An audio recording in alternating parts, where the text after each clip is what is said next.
is to create the perfect clay pot.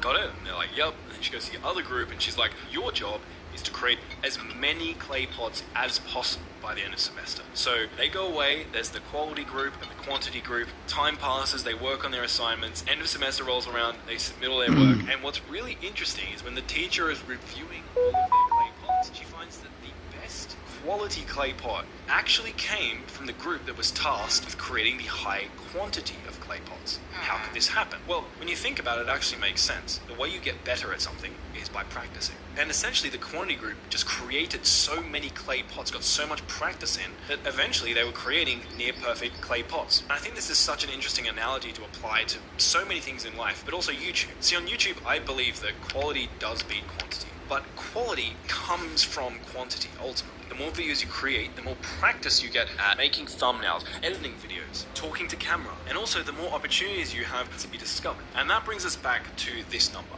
77.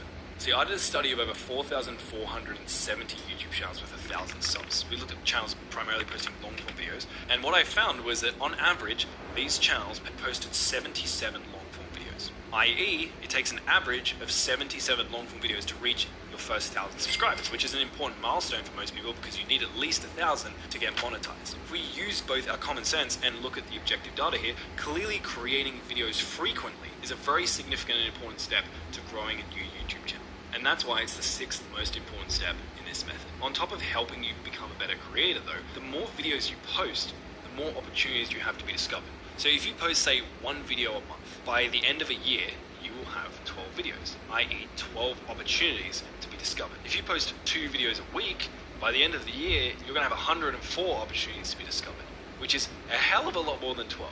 And I think this is important because a lot of people think that channels just grow linearly. Like there's a linear relationship between like how many videos you post and how many views you get. But normally in my experience, it doesn't work like that. You'll post a bunch of videos and eventually one will hit, get significantly more views than the rest and feed all of your other videos. And especially if you're a beginner, it might be hard to know which one of your videos is going to be that viral big hitter for you. And so if you're only giving yourself 12 shots at that viral big hitter every year compared to say 104, statistically it would seem it's going to take you longer to find that video that clicks and be successful. So for me, when it comes to concrete advice, and I know there are edge cases here, but in general, as a small creator, I would recommend posting 1 to 2 times per week. That's long form videos. At bare minimum, post 1 video every 2 weeks. As a shorts creator, I would recommend bare minimum 3 shorts a week, or ideally once every single day. I do get messages though, pushback from people when I say that. Like I had an animation creator once come to me and be like, Marcus, I post videos once every 1 to 2 months because I create in-depth animations. It takes me 1 to 2 months to create these animations, and without an expense